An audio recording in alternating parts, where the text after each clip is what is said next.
بسم الله الرحمن الرحيم لا حول ولا قوة إلا بالله العلي العظيم الحمد لله رب العالمين وصلى الله على سيدنا محمد وآله الطيبين الطاهرين اللهم صل على محمد وآل محمد.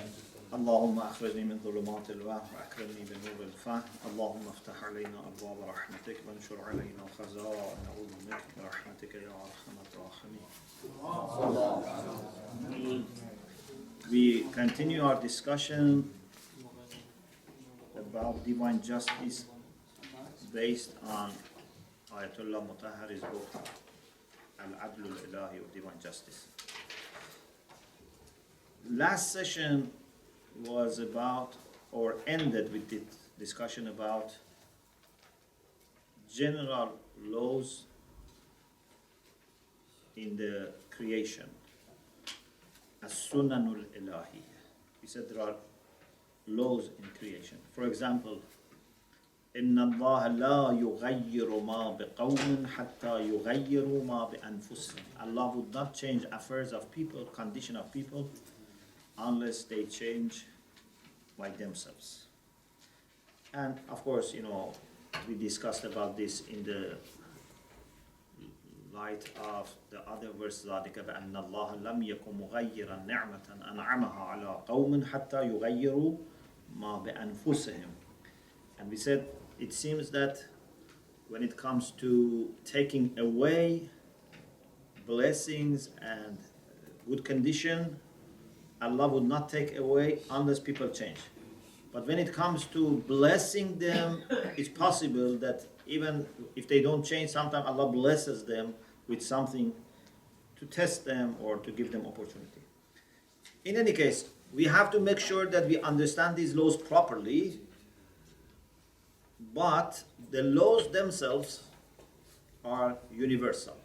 Sometimes you think the law is changed or there is exception, but there is no exception in these laws. So, Ayatollah Mutahhari has here a title, Qanun Chist. What is law? And he says, these laws are not imposed on the world. These are not added to the world.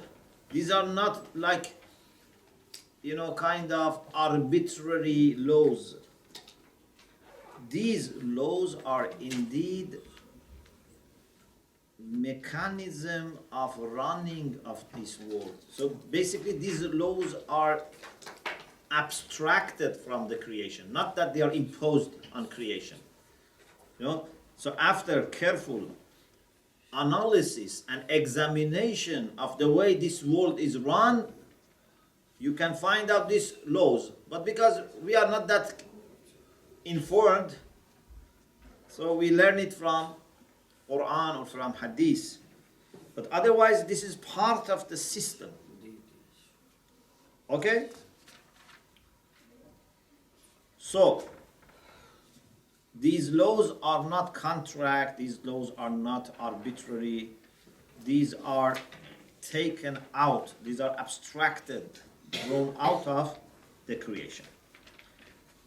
Are these laws with exceptions or without? Are miracles exceptions for the laws or not? We say no. There are no exceptions, and miracles also are not exceptions. When your knowledge is not comprehensive, and you know only this much, if then something happens which is outside what you know, you think this is an exception. Yeah? For example, if you thought that only sun produces light, then if you see that in the night there is light, you think that there's a mu'jiza or the exception, what has happened. But you didn't know the laws of the nature. You can produce light from electricity. Or you can have some chemicals that produce light. You have some, even some types of fish that they have light. So light for you was only coming from sun, but there are many things that you didn't know. So some people may think to have Isa alayhi salam without father is an exception. The laws of nature have stopped here. Say no. Who said that there must be always father and mother? Yes, most of the time a child comes when there is father, but there can be a child without father and mother like Adam. There can be a child without father like Isa. Okay? It is contrary to divine. It's contrary to ordinary process, ordinary course of affairs. But it's not impossible, it's not against causality. It's according to the cause and effect system. Or for example, dua. For example, Ayatollah Mutahari says that someone asked Rasulullah if everything that happens in this world is by qada and qadar, then what dua can do? If qada and qadar are already there for this to happen, they would happen. If not, it would not happen, whether I make dua or don't make dua. But Rasulullah said, dua is part of qada and qadar. Means dua is part of the system. You think that only natural factors would determine the result. We say natural factors are important, but also there are supernatural factors. There are ordinary and extraordinary factors. But there is no exception to causality. It's not that something happens without cause. Something happens, just by itself without any cause. No. We can't say a fire burning Yes. is sunnah, but exception when Ibrahim alayhi salam, they put him in the fire. But that is also part of sunnah. There is no changing for sunnah. Is no change in sunnah. So if you knew the sunnah, you would have known that here fire would not burn. Okay? So everything has a norm. And if you know then creation and the way Allah runs the world, you could understand all these things. For some people, this looks like exception, but for you, these are not exceptions. So fire can burn and it cannot burn. Yes. But we have only seen fire that burns. Yeah. So our experience is very limited. Maybe if we existed before Ibrahim, we thought fire always burns people. But now we know that, it's possible that fire doesn't burn. This was a miracle for them as well. Isn't Allah? Miracle, but miracle is not exception. Miracle is not escaping from causality. Okay? When you have miracle, you don't escape causality. There is a cause, but a cause which was not known to you. Another hadith here, so the first hadith was from Rasulullah about dua. That dua is part of qada and qadar. If you make dua, qada and qadar can change in your favor. If you don't do dua, it can remain different. Also, there is a famous story that Amirul Mu'minin alayhi salam was sitting next to a wall. Then he realized that this wall is going to collapse. It was likely, was not firm, it was broken. So he changed his place. Someone said, are you running away from divine decree, from qada? He said, أَفِرُّ مِنْ قَضَاءِ اللَّهِ إِلَىٰ قَدَرِهِ. This needs explanation. I run away from qada to his qadar. What does it mean? It means from one qada to another qada. It means that if I remain here this wall can collapse on me, and then I'm going to die, for example, or be, injured. If I go to another place and this wall collapses, it will not collapse on me. So, what is going to be the final situation is based on my behavior. Qada is not something which is predestined. Whether you act properly or not properly, it's going to happen. No, you can change your situation. In other words, if you remember in Aqaid when we talked about Qada and Qadar, we said Qadar is like different paths. For example, for a student, if you study hard, you become a scientist, you become a scholar. If you study not hard but okay, you can pass the exams. If you don't study at all, they will reject you. There are different possibilities for you. Each of them you choose, there is a result for it at the end. So Qadar, we said, are those avenues that are measured, and each of them would lead to a final situation, which is Qada. You can choose. So, you should not think that human freedom is ignored, is bypassed when there is Qaza and Qadar.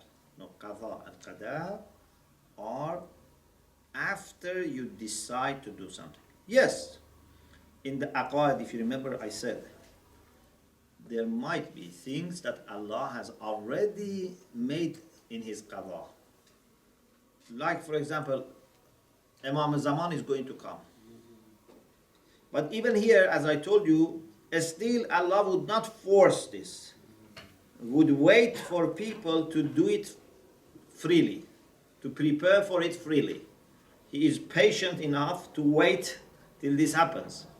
And also, I explained for you a mechanism how Allah subhanahu wa ta'ala, if He really wants something to happen in a particular time, He can do it in the way that people freely would help that happen. You remember the story of Pharaoh we mentioned? So, most of the time, especially about individual lives, Allah does not have any fixed plan for them. Allah has plan in the sense that as an offer, but not fixed plan that you have to become like this. For humanity as general, there are some plans like Imam Zaman should come, but he waits till one generation becomes ready for it. Sometimes for some particular people, there is a plan like Pharaoh because he had gone out of the limits. But even with Pharaoh, Allah didn't take away his free will. With his free will, he moved towards the plan, implementation of the plan of God. We discussed this in details in Aqaid. Yes? Sometimes when people, have something in their mind and before they pray or anything, Allah give them that, So it says, oh, I wish if I could have asked something else, I could have got it, something. What is this? So this can be for many reasons. It can be just by accident, or it can be something that Allah because knew that what this person is going to want. So Allah gifted him with his real desire, even if that desire was not yet expressed.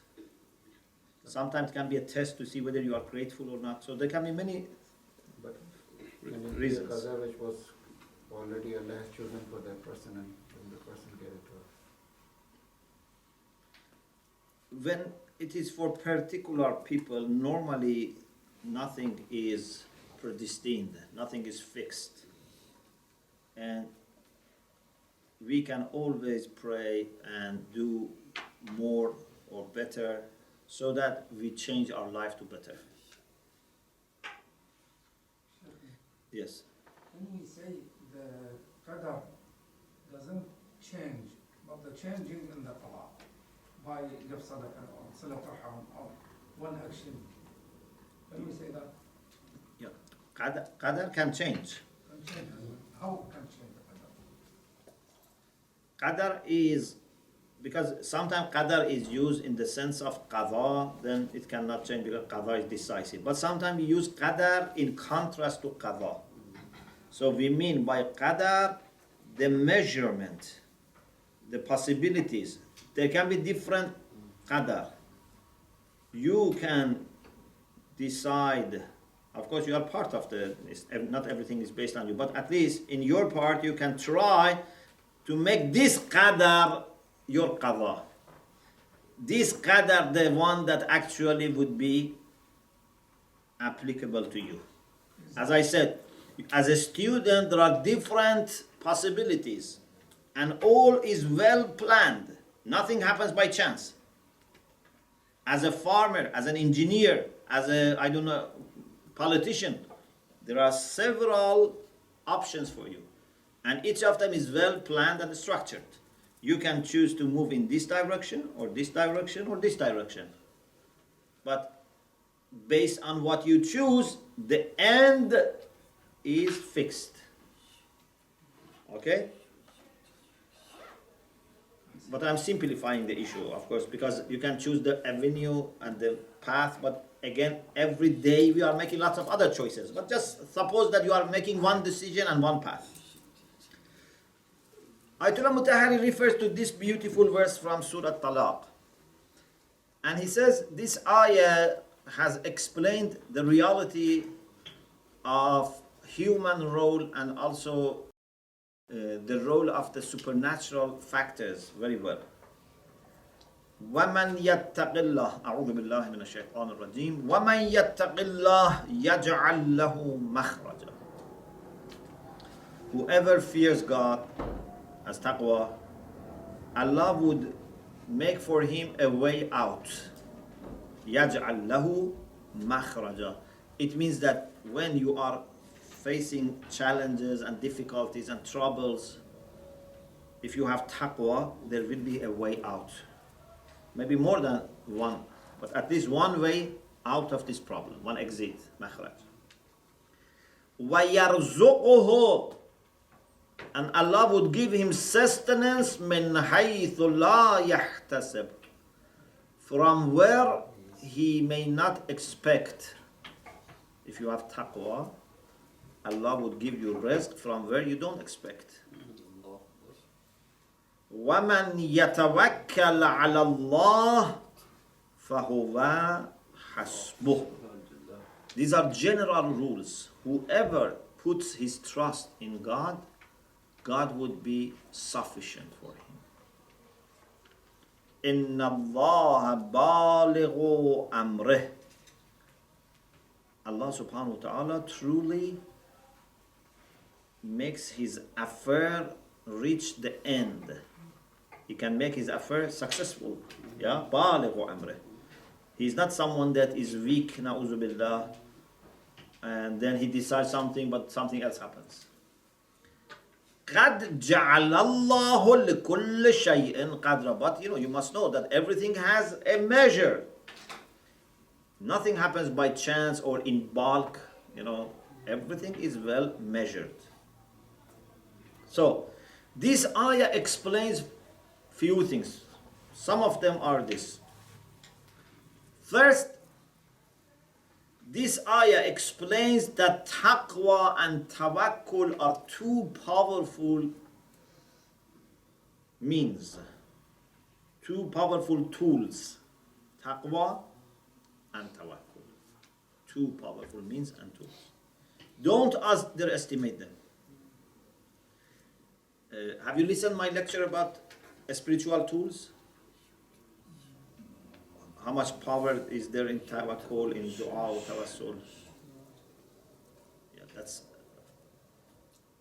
important, that for spiritual tools, there is no limit in their power. The only thing that determines how much power you can get from tawakkul or dua or tawassul is your soul. Is it on your page, Yeah, it's I have given, for example, once I gave this in a camp, a spiritual retreat camp in Toronto last summer. You can find it there, I think. A spiritual retreat On YouTube? on YouTube. So we say ad-du'a silahul mu'min. Dua is the weapon of the believer. Okay? But in dunya, when you have a silah, when you have a weapon, everything is fixed. For example, you have this particular type of gun. How much this gun can reach? For example, if a bullet comes from this, how much it can reach? It's fixed. Yeah? How much, for example, this gun can be powerful? It's fixed. If you have an engine, it's fixed. Yeah? For example, if you have a plane, the speed, the maximum, height that it can fly, it's fixed. But when we say ad-du'a silahul mu'min, or we say as-salatu mi'rajul mu'min, they are not fixed. Tawakkul is not fixed. It all depends on the spirit of the person who is using this. Because these are spiritual tools, and spiritual tools depend on the spirit that is using them. Okay? Like, for example, a pen. There is a physical side of pen and there is a spiritual side of pen.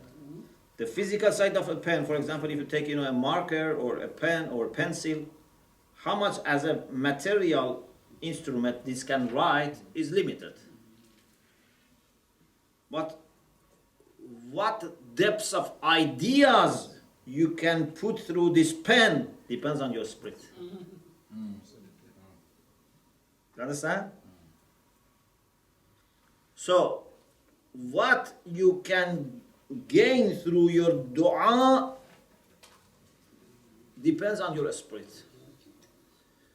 I can make a dua just for example, my lunch today, and even don't get anything. So my dua is very limited, even my dua may not produce any result. But Ibrahim and Ismail can pray for several centuries afterwards, and their dua is accepted. وَابْعَثْ فِيهِمْ رَسُولًا مِنْ أَنفُسِهِمْ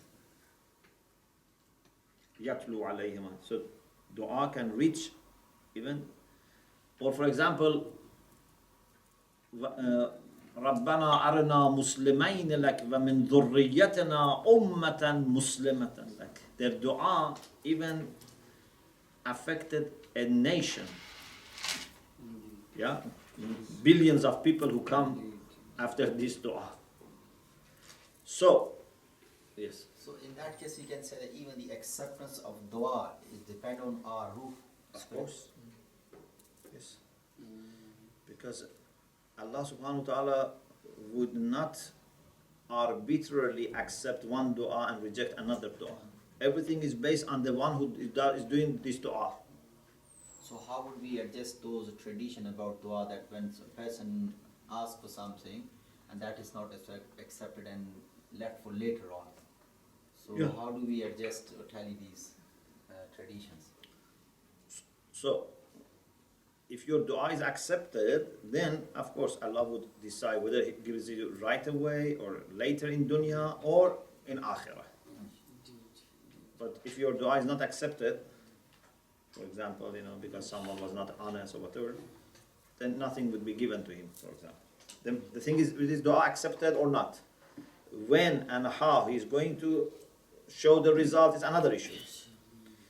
But the acceptance of dua depends on da'i, on the one who prays, on the one who is supplicating. So, about tawakkul, how much tawakkul can change? You remember in Aqaid we talked about Abdul Muttalib. Abdul Muttalib, when Abraha attacked Mecca, and you know the story, he said, "Ana rabbul ibli walil bayt rabbun." So he put his trust in God. There was no way he could do anything to protect. It's not that he could protect and he didn't do anything and just he puts his trust. This is not tawakkul. But when you cannot do anything more, you have reached end of your power, you have done everything possible, and you put your trust in God. If you are someone like Abdul Muttalib,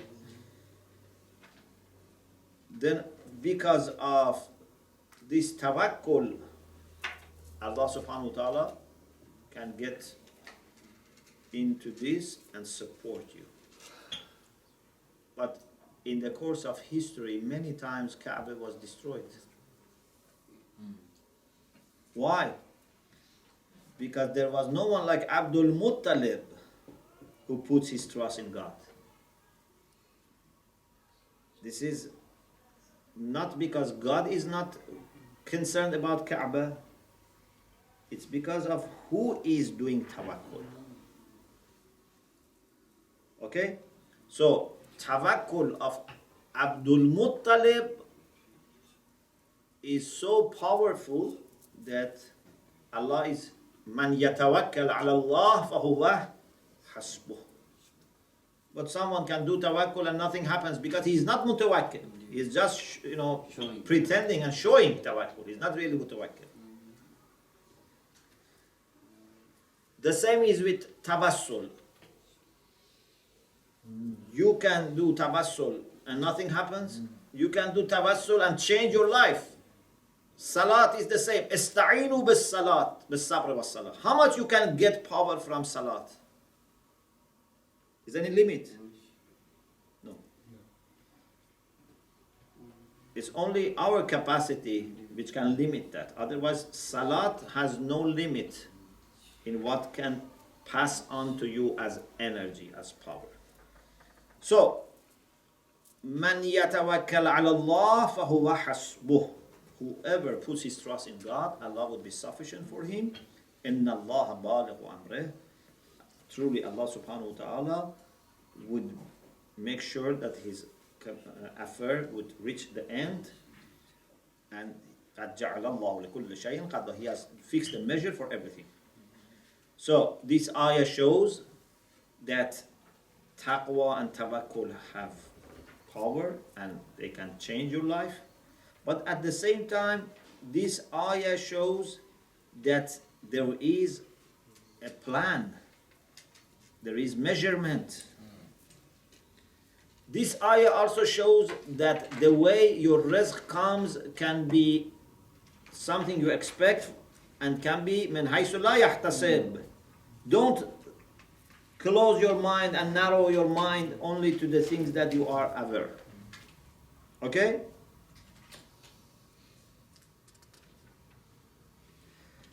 Then Ayatollah Mutahari talks about qada and qadar and jabr, predestination. He refers to a poem which is attributed to Khayyam, but he says it seems that this is not the real Khayyam, the one who was a philosopher, because this poem is very easy to reject. Yes. How come he defends Khayyam so much in this text? Because a few times he defended him. Yes. Because he says the Khayyam, who is a philosopher, a mathematician, would be more understanding than saying something like this. So this person to whom this, and he says even experts on Persian literature, they have said other people also. He says, من می خورم و هر که چو من اهل بود می خوردن من به نزد او سهل بود می خوردن من حق ز ازل می دانست گر می نخورم علم خدا جهل بود. He says, I drink wine and whoever is good like me would take this easy. He says, God from eternity knew that I'm going to drink wine. And if I don't drink it now, his knowledge becomes ignorance. So perhaps he also is asking God, to reward him because he's preserving the knowledge of God. Yes. After this wine is really a spiritual thing. Irfan is what using. Yes. They don't That's call the wine is that's alcohol. metaphoric wine, but this here he means Real wine. literal. Yes. The real one is the mystical one. This is the this is not the real one. This is the okay. So the answer to this is Allah subhanahu wa ta'ala would not make qada and qadar regardless of our free will, regardless of our decisions. In the same way that in natural events and incidents there is cause and effect. For example, if Allah wants to have rain, sunshine, greenery, he would not bypass the cause. Aballah and yujri al-umura illa bi-asbab. There is cause and effect system. When it comes to human beings, part of the causality is our free will. So if he knows what I am going to do, he knows what I am going also to decide. Not that he makes a decision for me and then I have no choice except to do what he wanted. So he says this is very simple, and therefore someone has made another poem in reply. علم ازلی علت اسیان کردن نزد عقلا ز غایت جهل بود. If you want to use eternal knowledge of God, a reason for sinning, this is the sign of unlimited ignorance. Because Allah knows what you are going to decide to do, what you are going to freely choose. Okay. So, as a conclusion, we can make these points.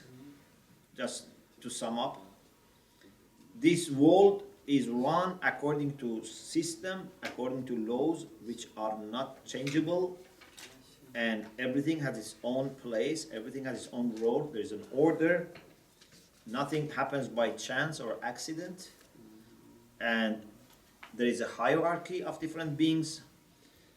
There is definitely tafawut, there are differences, but there is no discrimination. There is no tab'is. There is tafawut, but no tab'is.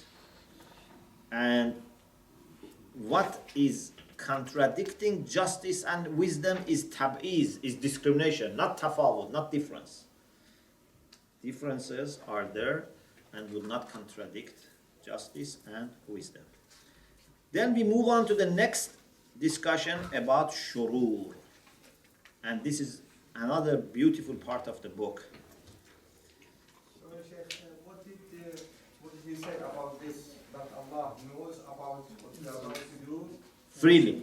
He knows what you are going to do freely, what you are going to decide to do. Okay, and this is a part of our qada and qadar then? So, qada and qadar involves all the factors. Part of it is your free will. Which Allah knows since Yeah. before. If you remember, we said when everything is put together and you have al-illat, then ma'lul happens necessarily. This is called qada. Necessity of ma'lul after having illat ta'ala. Is it correct to say that this system or this sunan or qanun that is in place is a flexible system that can change with just a simple dua? There is a system, but it's flexibility within the system that the taqdeer can change. For example, Laylatul Qadr, you can change taqdeer. Yeah. Flexibility in the sense that there are lots of provisions inside the system. Not that the system is, something loose. It's very well structured, very well planned, Right. but it has lots of options. Okay. You can change your options within the system. It's you can choose different different path. Yes.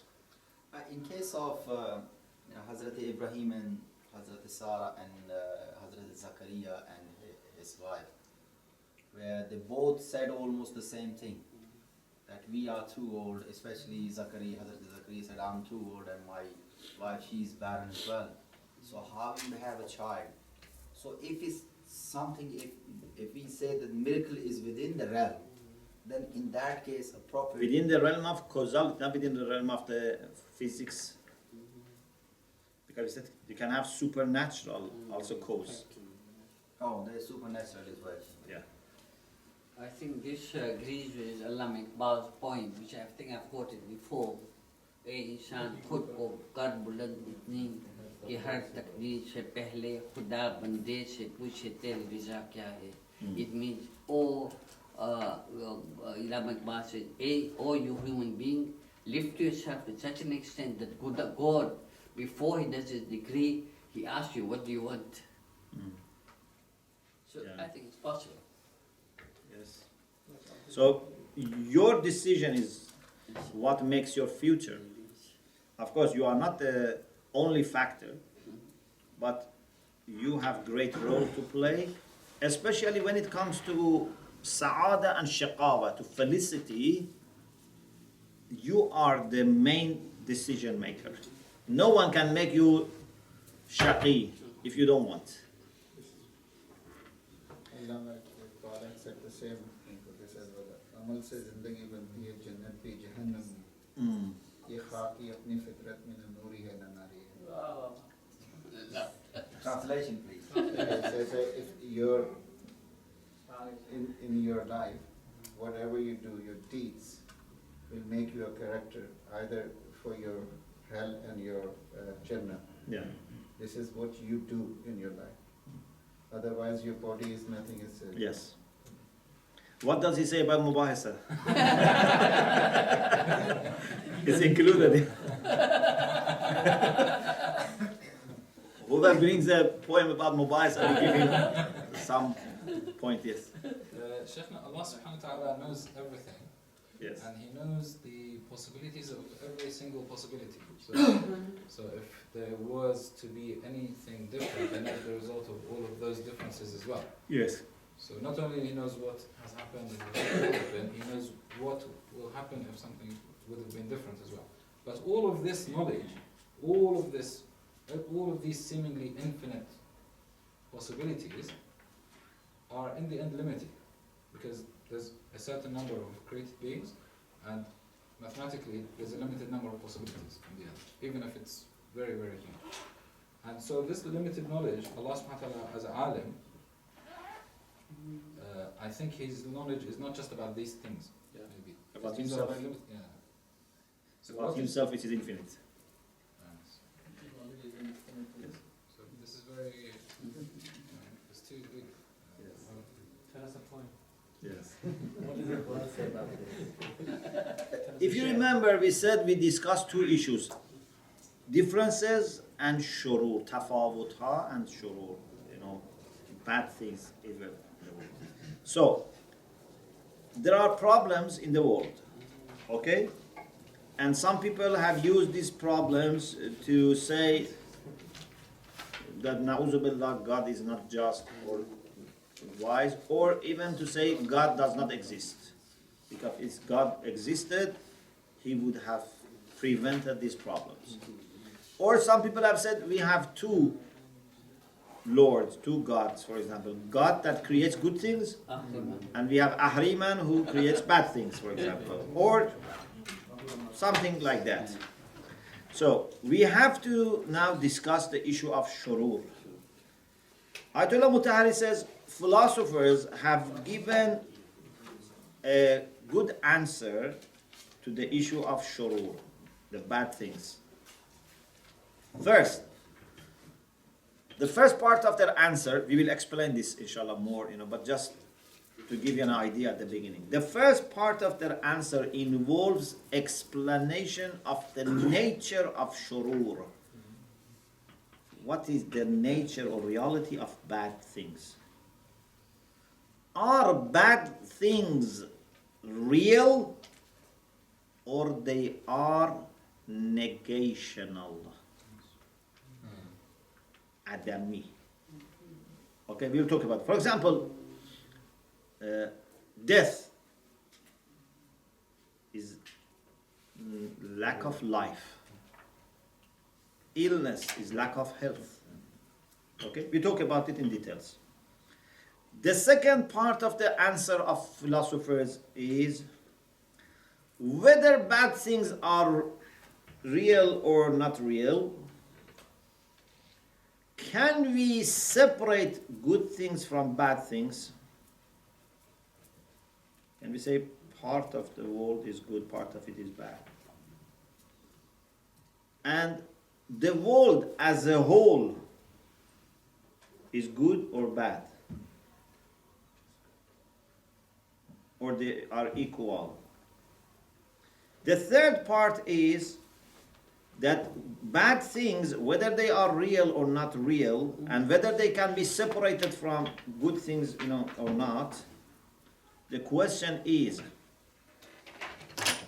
if something is bad, is it absolutely bad and there is nothing good in it?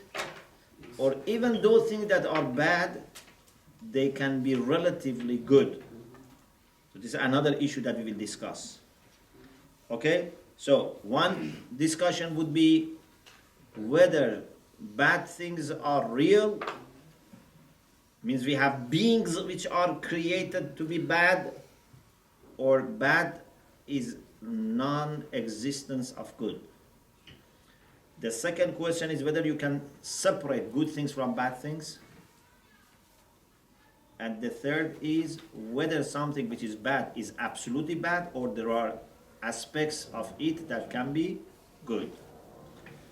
Ayatollah Mutahari says we would use the approach of philosophers, Muslim philosophers, but with a new kind of design.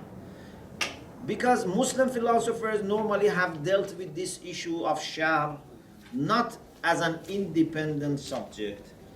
They have discussed this in different places in philosophy. For example, part of this discussion you can find when philosophers refute the idea of dualism, the people who think that there are two creators. Part of this discussion can be discussed in the discussion about knowledge. So there are different places that they have discussed this issue, and that, for example, how divine knowledge belongs to qada and things like this. But he says we want to use all these philosophical discussions for the question of shurur. So the first thing we want to discuss is now whether we have dualism in existence or not, in this sense, that we have khair and shar. Some people, maybe with good intention, they thought we should not make God responsible for bad things. God only creates good things, but we have also bad things. Bad things are created by another person. Okay? Because they wanted to keep God away from creating bad things. Ayatollah Mutahari says for these people, God is like a good person who has good intention but cannot stop bad things happen. Like for example, is a head of a family or boss of a company. He's very good, he's very sincere, very nice, but he sees that the bad things are happened by bad people, he cannot stop them. He's just watching them. So they think God created good part of the world, but he's not able to stop bad part of the world. But Islam says no.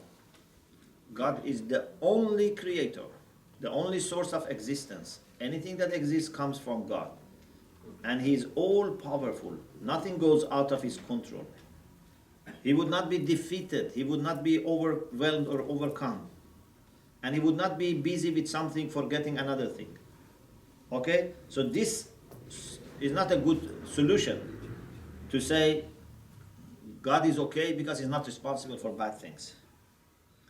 So we have to say please listen very carefully. We have to say, from one perspective, we have good things and bad things. But from another perspective, everything is good. Everything which is created by God, which means everything that exists, is good. Only good comes from God. But then, when these things which are created and which are good are compared with each other, then they can prove to be good for you or bad for you. But this doesn't mean that they are bad as such, essentially, necessarily. And the whole system is good and beautiful. So, how philosophers then try to explain this, that everything is good, and we know that we have problems. So, the first thing that they say is that Shar Adamist means is non-existential, is negational. Of course, some people, sometimes they don't understand this and they actually try to tease or ridicule even philosophers. You say death is Adami, but we see people dying and suffering. Illness or blindness or poverty. How you can say these are Adami? These are very real. These are real problems. So Ayatollah Mutahari says, you should listen carefully and reflect and understand what they mean. We are not denying that these things have real impact. But what we want to say is that what is created is like light. Problems are like shadow. Shadow is lack of light, absence of light. Shadow is not something created. So, life is created. Absence of life is death. Death brings suffering, for example, pain. But death is lack of life.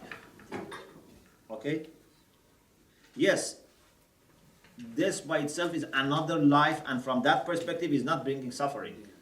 That's, Illness, when you lose your health, you say, I am ill. When you lose your vision, you say, I am blind. When you don't have money, you say, I am poor. Okay? It means that the benefits, the pleasure that you gain from money, you don't have. From vision, you don't have. From health, you don't have. Okay?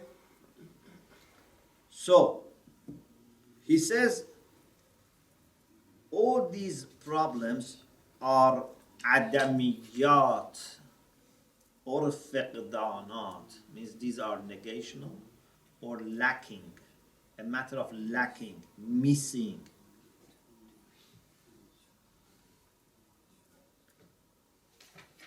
And human beings actually have a very important role here.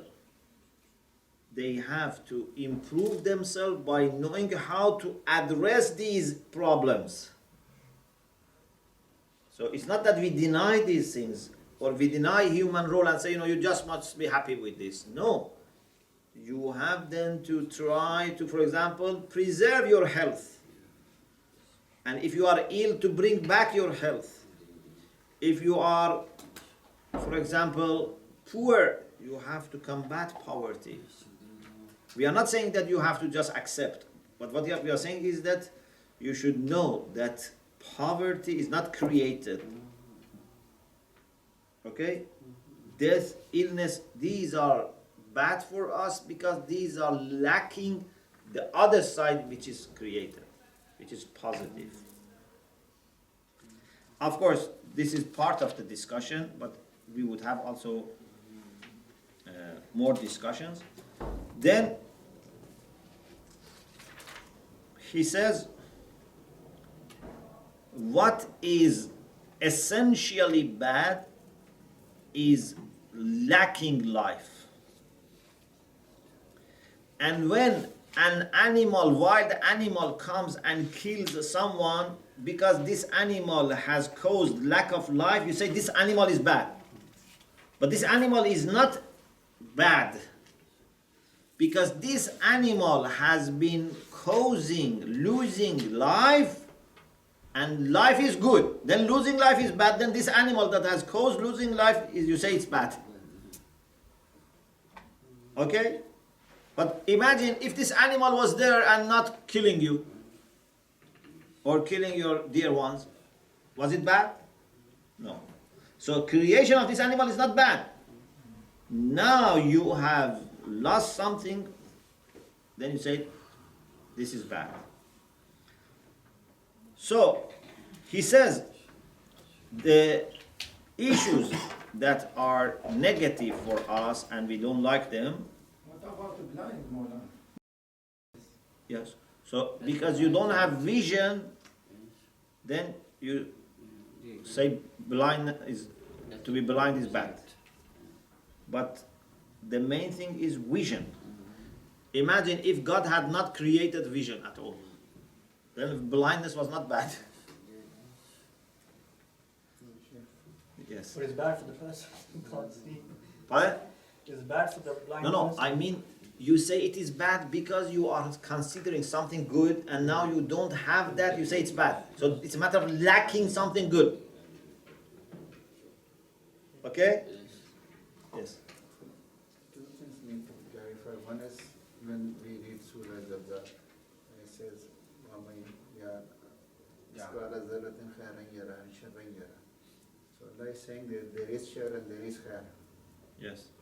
So shar This is your created. action.